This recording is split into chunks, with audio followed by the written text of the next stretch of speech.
I've been building and working on my capsule wardrobe for about 10 years now, so I thought I would share a few things that I've learned along the way.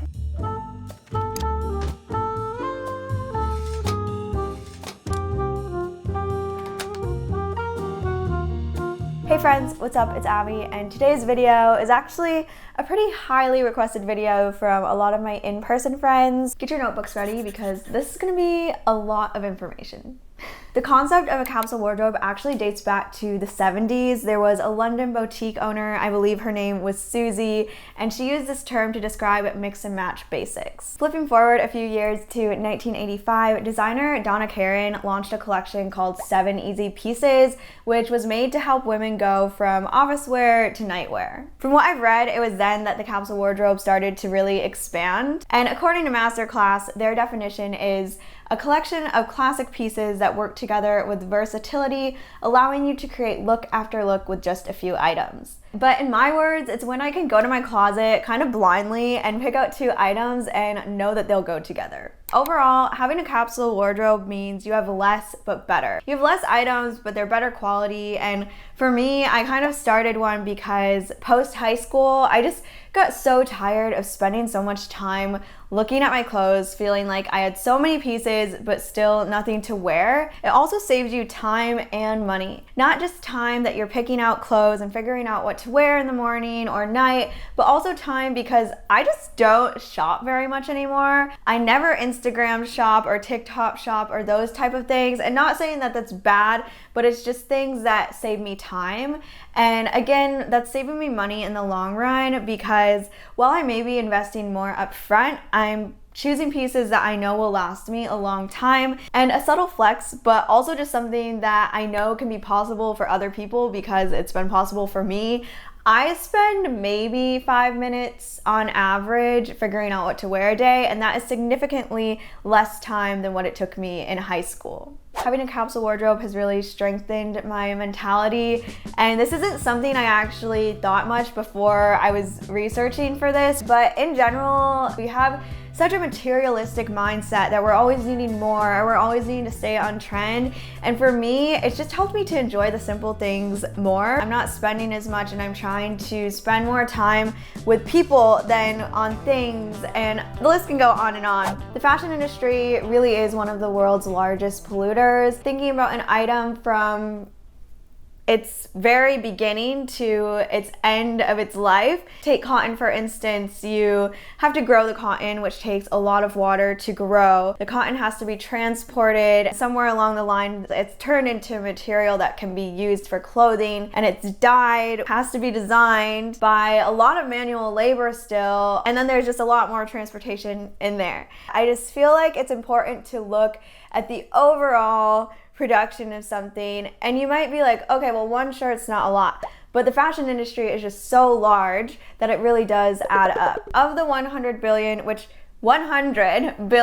garments produced each year, 92 million tons end up in landfills. And to make just one pair of denim jeans, 10,000 liters, which is equivalent to 2,641 approximately gallons of water, is required just to grow 1 kilo, or approximately 2.205 pounds of cotton needed for the pair of jeans. So not only is having a capsule wardrobe good for you and your budget and your time, but you can also know that it's benefiting the earth overall.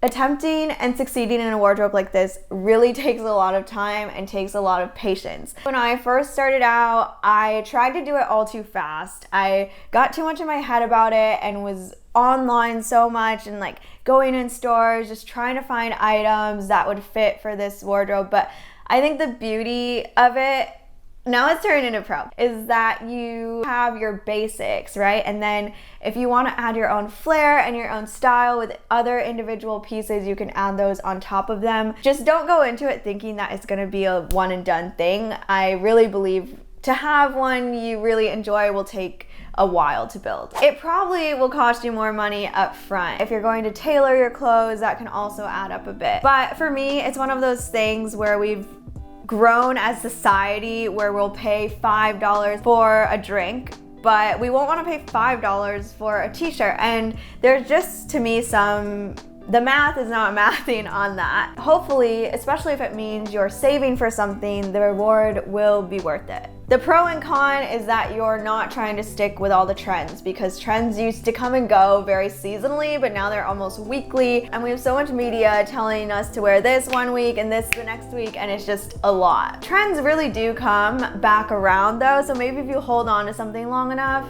you know, it will be back in style.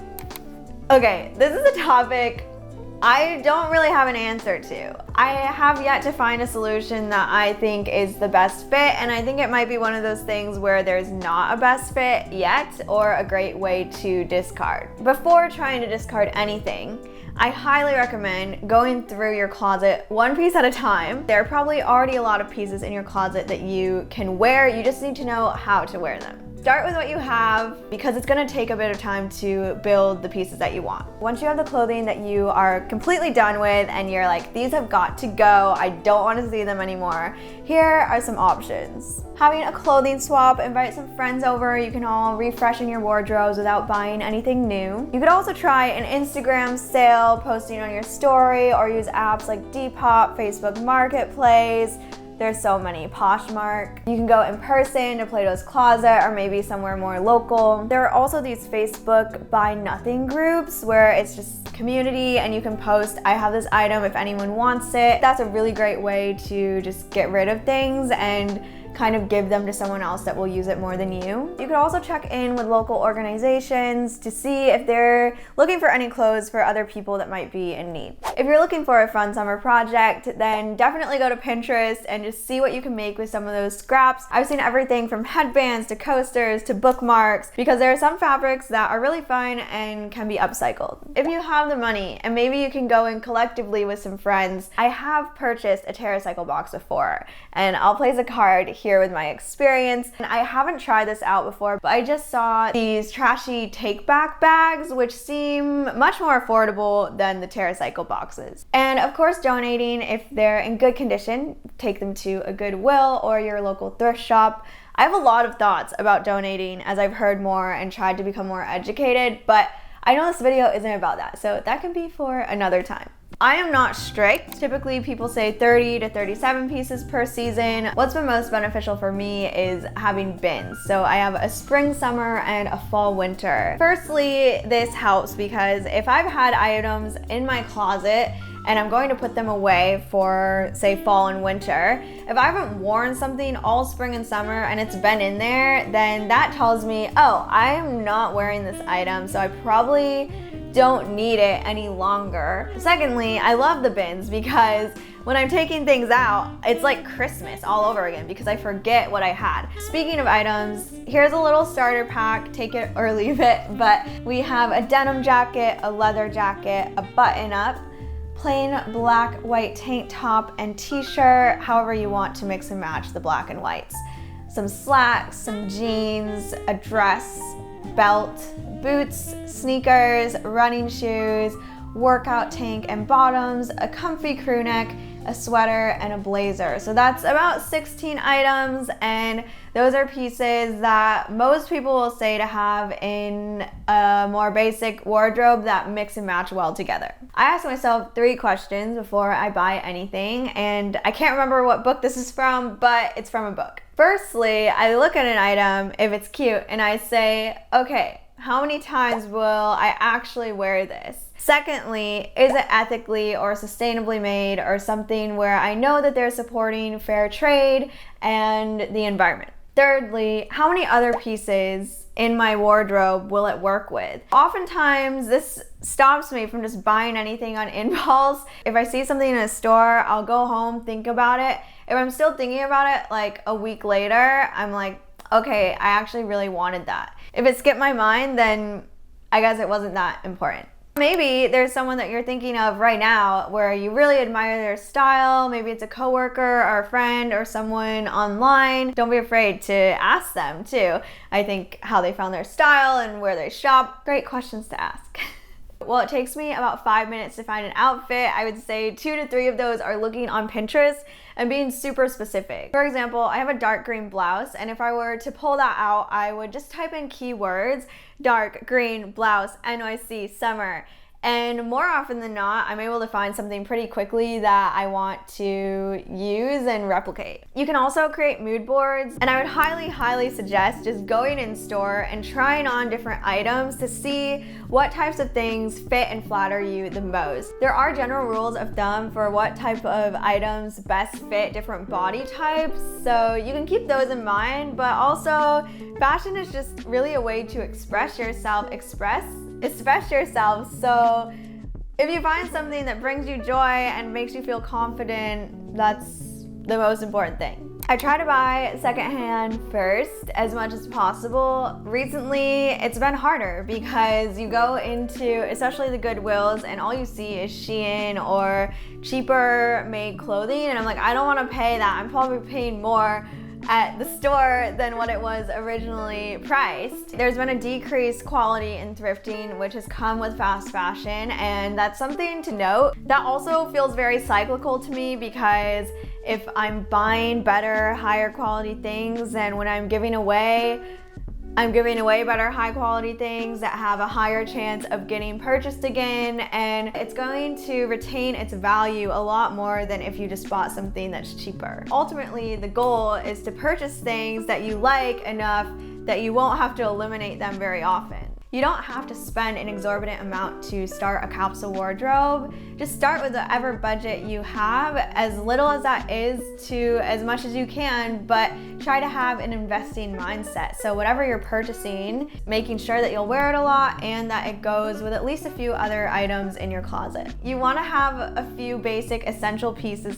They also don't have to be boring. You have your basic items, but then you have different items that maybe scream more of your personality and are more catered to you that you add on top of that. If you have a tendency to purchase a lot, then give yourself a maximum of 5 to 7 items that you can buy new or new to you per year. There's also a lot to be said about accessorizing, from belts to earrings to rings. You can try to amp that up a little bit as well. Here's an example of items I've currently been wearing. I have these overalls, one of my favorite things ever.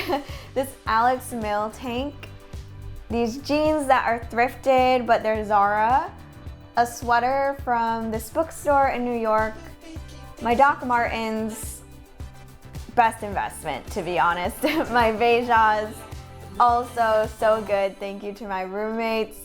Thrifted green sweater vest, and the thrifted lightweight blazer. And with your bins or annually, take a day to really thoroughly go through all your pieces and just make sure that you're happy with them, avoiding that clutter. For special events like weddings or my 21st birthday, which was a while ago now, I would recommend checking out Rent the Runway or seeing if you can borrow something from a friend, just other options for things that you'll only use once or twice. I love creating outfits and just throwing random things together to see if they work. I'll go into my closet and start pairing things that maybe I wouldn't have paired before. And again, utilize Pinterest pretty heavily to research, and also just scrolling to see if there are any things I don't have right now that I can start saving for. I recently saw this girl utilizing the stickers on iPhone, and I thought that was brilliant, so I kind of want to try that out. But you can also just have an outfit, snap a picture of it, and keep an album on your phone designated to things to wear. I also like to pick out my outfits the night before. I did this a lot in college and I do it still with work. It just eliminates decision fatigue. I frequently dress according to my mood, so I think the night before for the next day,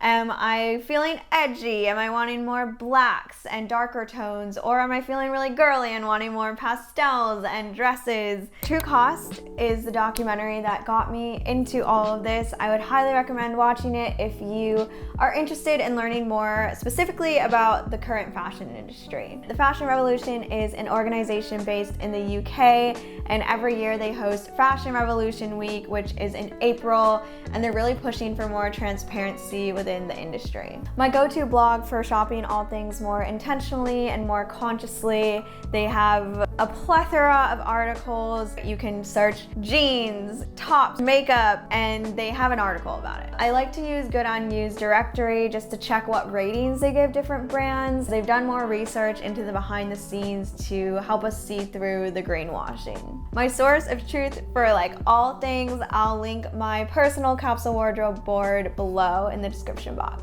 Daniel, Tim, Bethany, Wendy, all creators that I've followed for a while within the fashion sector that really inspire me. With fashion advice to slow living to DIYs, they're just great people to watch. There's so much more I could say about this topic. If you have any other questions or tips and advice yourself, please comment or send me a message because I would love to converse more about it. Changing up my wardrobe has changed my life, and writing the script for this helped me realize even more so just how much I don't think about clothing anymore, and that's something that I'm really happy with. If there's anything you take away from this video, I hope that it just inspires you to think more intentionally about your wardrobe, whether that's starting a capsule wardrobe or not. Asking yourself why you're wearing what you wear and how it makes you feel, I think, is a great first step. Thanks so much for watching. If you liked, please don't forget to thumbs up and subscribe. Let me know what you think in the comments below and maybe share with a friend. I hope you have an amazing day and I will see you soon. Okay,